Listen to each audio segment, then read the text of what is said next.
V Podljubelju stoji 300 let stara gorenjska hiša, ki so jo lastniki prilagodili sodobnemu bivanju. Nekoč je bilo podstrešje namenjeno shranjevanju kmetijskih pridelkov in kmečkih pripomočkov, danes pa je preurejeno v svetlo mansardo. Lastniki so v stari hiši ustvarili impresivno sodobno domovanje in hkrati ohranili duh preteklosti.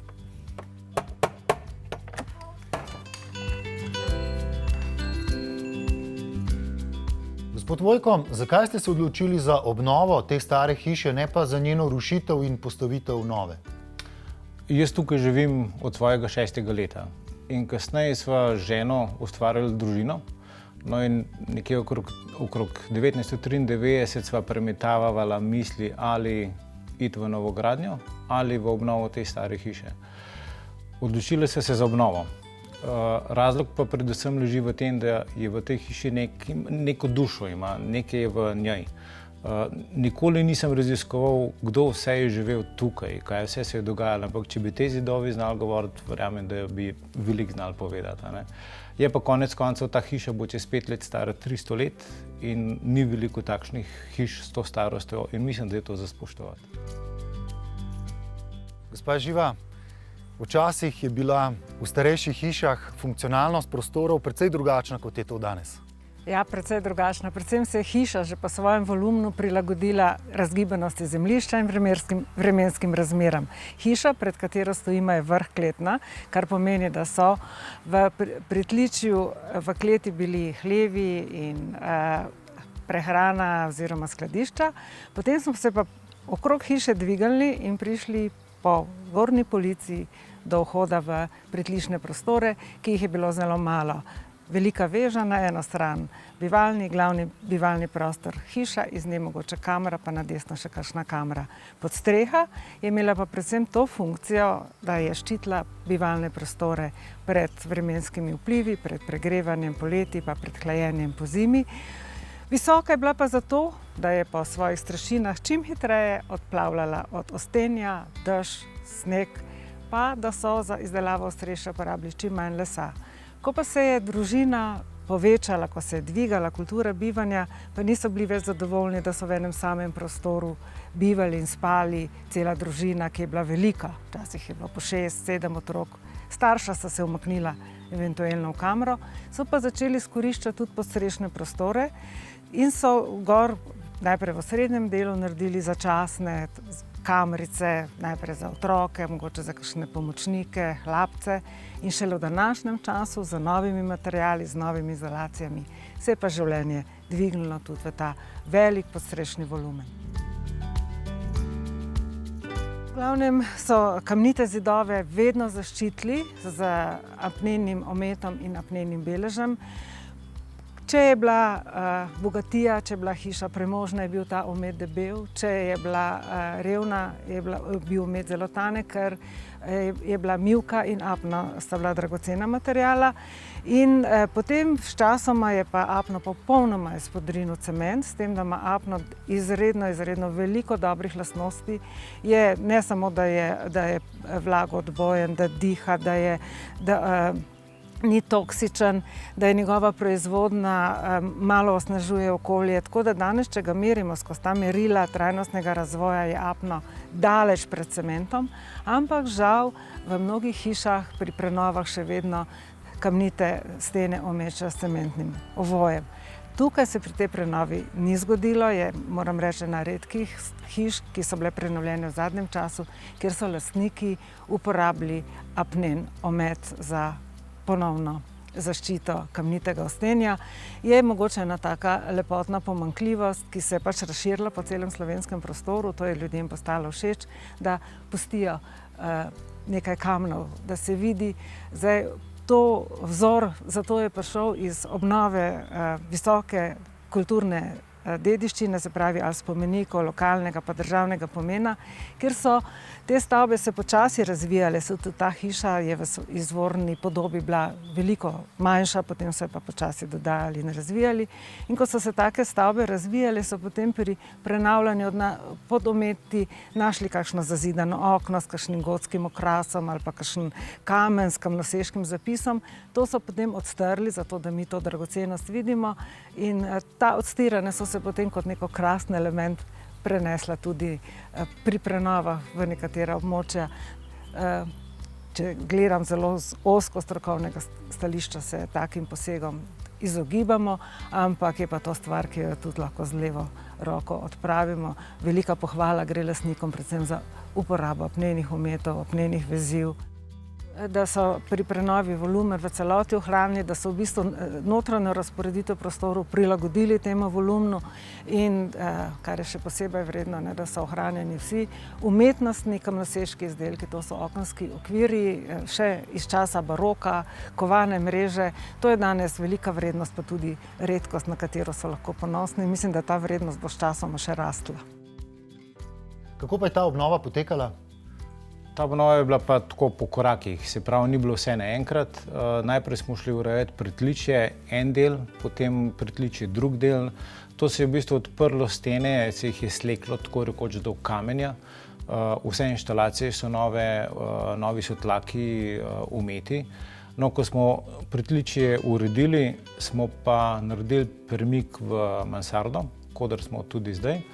No, in z izkušnjo iz pritličja, kodr so relativno mala okna in tudi ob sončnem dnevu moramo imeti prižgano luč, smo tukaj dali precej pozornosti na to, da imamo dovolj dnevne svetlobe in da smo razporedili okna, tako da je praktično vsak kvadratni meter dovolj osvetljen z dnevno svetlobo. Gospod Sušnik, vi svetujete strankam, kako osvetliti podstrešje z naravno svetlobo. Zelo pomembna je pozicija oziroma višina samega okna. Res je, višina okna je pomembna iz tega stališča, da se trudimo okno graditi na tako višino, da je sedeči osebi omogočen pogled ven iz prostora. Če je okno ugrajeno na pravi poziciji, se normalno ročno rokuje samim oknom. Če je okno grajeno višje, se uporablja upravljalna palica ali pa se že v osnovi ugradi elektrificirano okno in se dejansko uporablja upravljalna tablica na dotik, kjer se pač te izdelke upravljajo. Kaj pa primerjava stenskih oken, ki so običajno, ne vem, eno-, dvo-, troslojna ali več? Kako je pa v primerjavi s temi strešnimi okni, koliko slojna so ta, kakšna so po konstrukciji v tem smislu? Ja, stranke povprašujejo po dvo- in troslojni zasteklitvi. Omenil bi to, da je struktura zasteklitve pri strešnih oknih bistveno drugačna kot pri stenskih oknih, ker je zunanje steklo kaljeno, termično obdelano, kar pomeni, da nudi zaščito pred udarci. Na notranji strani gre pa za lepljeno steklo, se pravi, gre za 2-3 mm stekli z vmesno zaščitno folijo, ki jo ob morebitnem razbitju ostane v enem kosu. Naredi mrežo, ampak do same zamenjave opravlja svojo funkcijo, podobno kot pri avtu vetrobransko steklo. Ponavadi se poraja vprašanje, koliko okno stane. To je zelo težko definirati, glede na to, da imamo zelo širok spekter tipov oken, tipov profilov, zasteklitev. Drugače pa najpogostejša dimenzija okna v osnovni izvedbi je okrog 240 € brez davka. Z dodano obrobo in pa ogradnim setom je to 350 €. Če hočemo okno nadgraditi, se pa pač sorazmerno cena dviguje. Večina nima možnosti ogleda take mansarde v živo, zato smo na Veluxu pripravili aplikacijo, ki omogoča virtualni sprehod po mansardi. To aplikacijo si lahko prenesete na pametni telefon iz naše spletne strani velux.si in dejansko za samo uporabo potrebujete očala za 3D predstavitev.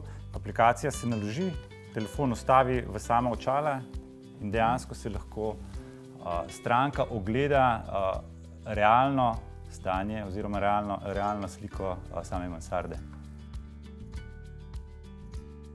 Gospod Vojko, opazil sem v prostoru precej zanimivih arhaičnih poslikav, tudi precej enotnih na različnih kosih pohištva. Kako ste prišli do njih?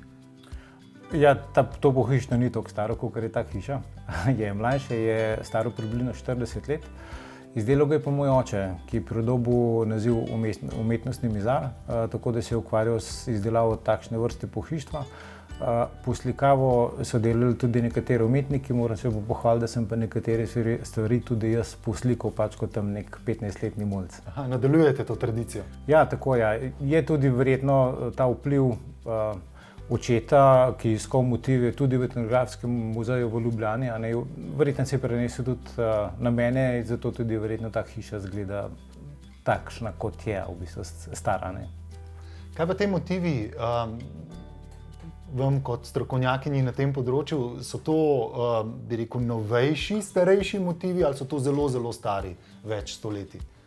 Ko sedim v tem prostoru, to je glavni kmečki prostor hiša, pravzaprav čutim prehajanje časa. Strop je star sigurno 200 in 300 let, lesen, ohranjen. Ohranili so razporeditev pohištva, taka, ki se je postopoma razvila od bohkovega kota do lončene peči in do posameznih kosov pohištva. Pohištva so kmetje, ki so nekdaj želeli, da je tudi njihov prostor lep, na Gorenjskem tradicionalno krasili z slikarskim okrasom, ker slikarstvo je bilo tle prisotno kot neka umetniška dejavnost in lahko rečem, da so Gorenjci bili prav vešči, da so imeli to genetsko prirojeno. Prihajalo je ta poslikavanje iz severa in razvili so se skozi čas res kakovostni motivi, ki jih je neskončno veliko. Povezani so bili lahko s krščanskim verovanjem, se pravi, da neka ikonografija z krščanstva, še več pa iz narave in iz okolice. In pohištvo, ki je sicer mlajšega izvora in na nek način lepo povezuje to našo tradicijo v sodobnejši čas, je narejeno iz masivnega lesa, zelo korektno. Motivi so, lahko rečem, vešče naslikani, to se pravi, da tudi ta naziv umetnost ni bil kar tako podarjen in pravilno je, da se to pohištvo tudi v taki obliki ohrani in prenese kot dediščina. To je v bistvu že dediščina, stara že 50 let in več, našim potomcem. Gospa Sabina, v tej hiši ste ohranili številne tradicionalne prvine, ampak črne kuhinje pa ne. Ja, nažalost, sodobni časi vse nekaj novega prinesejo. Je bila pa moja želja po tem špargetu, v bistvu zidan šparget. Mož se mi je zmeraj hecal, smejal, da ga bom zakurila, ker je mislil, da to pač jaz ne bom izvedla, ampak kot mesto oziroma nisem bila kmečko dekle, ampak to je bila resnično moja želja in velikokrat, sploh konec tedna se v tem prostoru zadržujemo, kuhamo. Domača goveja juhica je najboljša z tega štedilnika špargeta na trda goriva. A ta šparget premore tudi kakšen prostorček kot pečica? Seveda. A veste, kako kruh, pečenka, to je vse super, ko lahko zjutraj vse pripravim, zakurim, odidem malo v hribe in se vrneva nazaj. In kosilo je na mizi.